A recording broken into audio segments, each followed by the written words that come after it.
तारखेपर्यंत आता लगेच निघालो आहे हिंगोली आणि सगळ्याच या जिल्ह्यातल्या मराठा बांधवांना विनंती, एक दिवस आपले कामं बाजूला ठेवून आपली शक्ती, आपली ताकद दाखवा. आपल्याला राज्यात शांतता राहिली पाहिजे, यासाठी शांतता रॅली पण करायची आणि मराठा आरक्षण जनजागृतीसुद्धा करायची.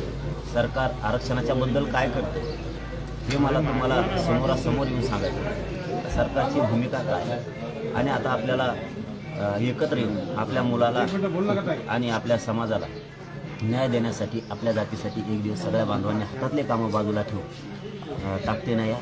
कारण एकट्याच्या लढण्यात आणि करोडोच्या लढण्यात खूप मोठी शक्ती असते आणि ज्यावेळेस मराठा एकत्र आला त्यावेळेस अख्ख्या महाराष्ट्राला, देशानं आणि जगानं या एकजुटीची दखल घेतली. त्यामुळे आपल्याला सातत्यानं मायबाप मराठ्यानं लढावं लागणार आहे आपल्या मुलासाठी आणि आपल्या जातीसाठी. ताकदीनं सगळ्या वर्गातील मराठा समाजानं बाहेर पडावं, शांततेत यायचं आणि शांततेत वापस घरापर्यंत जायचं, पण शक्ती ताकदीनं दाखवा. सगळ्यांना ही माझी विनंती. पाटील, काल उशिरा अशोक चव्हाण आले, जवळपास 2 तास चर्चा झाली.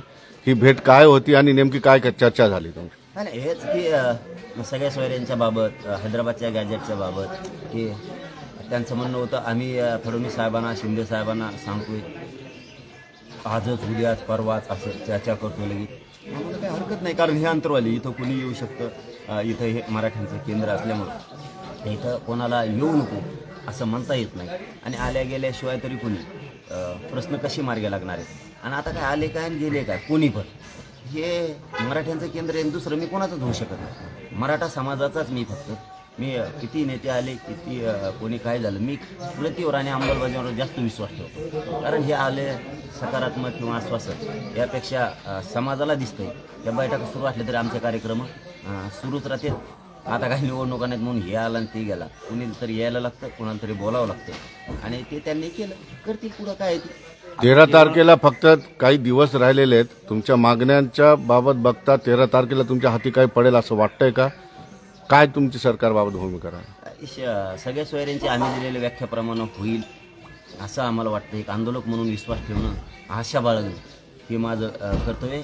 कारण मी समाजाचा मुलगा म्हणून काम करतो, त्यावेळेस मला आशावादी राहावं लागणार आहे. हैदराबादचं गॅजेटही होईल, सातारा संस्थांचंही होईल, बॉम्बे गव्हर्नमेंटचंही गॅजेट घेतलं जाईल. 83 क्रमांकाला कायदेशीर, ज्या कायद्यानं ओबीसीला आरक्षण दिलं त्याच ओबीसी यादीत कुणबी म्हणून, बाकीच्या ज्या 180 जाती होत्या त्यांच्या पोटजाती म्हणून, उपजाती म्हणून आरक्षणात घातल्यात.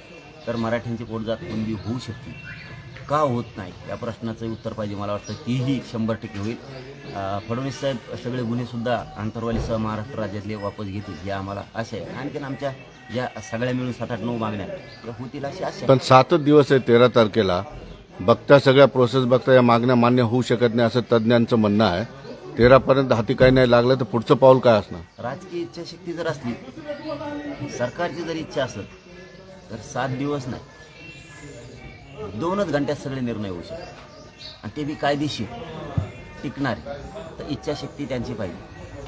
पुढची दिशा तर आम्ही नंतर ठरवणार आहे 13 तारखेच्या नंतर, कारण हे 5 टप्पे होणार आहे. सगळ्या मराठा समाजाची बैठक घेतल्याशिवाय पुढचा निर्णय होणार नाही. पण एका गोष्टीवर आम्ही पहिल्यापासून ठाणे 288 उमेदवार उभा करायची का 288 पाडायची, नाविलाज आहे आमचं. 10 महिन्याच्या आंदोलनाच्या काळामध्ये तुमच्या लक्षात आलं आहे की सरकार चर्चा करत असताना कोणते कोणते मुद्दे मांडत असतो किंवा सरकारचा प्रतिनिधी काय काय बोलत असतो, त्यावरून तुमच्या लक्षात येतं की आता हे सकारात्मक होणार आहे का नकारात्मक होणार आहे तुमच्या लक्षात येतं. रात्रीच्या बैठकीमध्ये, चर्चेमध्ये 2 तासाची चर्चा होती, त्याच्यामध्ये असं वाटलं का की येस कुछ तो अच्छा हो जाएगा? शंभूराजे साहेबांचा फोन त्याच्यामध्ये होता आणि त्यांनी जे एकूण सांगितलं सगळं, आत्तापर्यंत 5 पत्र आम्ही हैदराबादला दिले. त्यावेळेस विधानसभेमध्ये त्यांनी सांगितलं होतं राजे साहेबांनी की 3 दिले.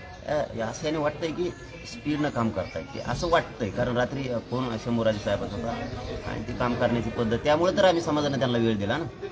होईल असं तर वाटतं. कारण एक बघा, आंदोलक म्हणल्याच्या नंतर आम्हाला आशा ठेवावी लागणारी, विश्वास ठेवावा लागणार, नाही तर आम्ही लढायला कुठं कमी आहे. आमचं चालूच आहे ना, शांततेत चालू आहे. शांतता मराठा आरक्षण जनजागृती आम्ही सुरू केली आज हिंगोलीपासून आहे. आता हिंगोलीला निघालोय.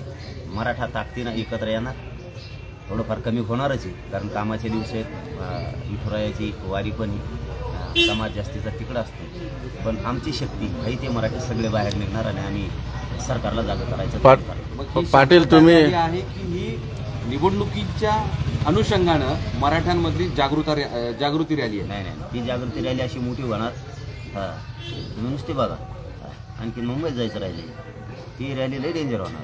पण पाटील, तुम्ही बोलताना असं बोललात की तुमच्या रॅलीमध्ये, तुमच्या शांतता रॅलीमध्ये गालबोट लावण्याचा प्रयत्न केला जाईल. तुम्हाला ही भीती का वाटते आणि का होईल?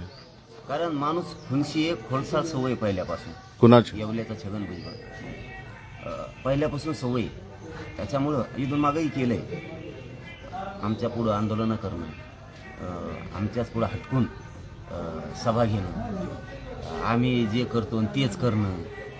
आम्ही म्हणजे आता ती म्हणजे काय ना, एवढ्या मोठ्या माणसानं, संविधानाच्या पदावर बसलेल्या माणसानं असं वागणं म्हणजे खूप खालच्या दर्जाचं वाटतं. त्याच्यामुळं तो 100% असा डाऊट आहे की ती त्यांच्या लोकांना सांगून फुगवील, त्यांना काय आमिष दाखवील, त्यांना काय पदं दाखवील आणि आमच्या रॅल्यात काहीतरी त्यांच्या लोकांना करायला लावेल. कारण त्याला सगळा जबाबदारच मग छगन भुजबळ असणार आहे. हो, कारण सरकारसुद्धा जबाबदार राहणार आहे, कारण ते सरकारमध्ये. ओके. धन्यवाद. नवनवीन बातम्या बघण्यासाठी आमच्या चॅनलला सबस्क्राईब करायला विसरू नका.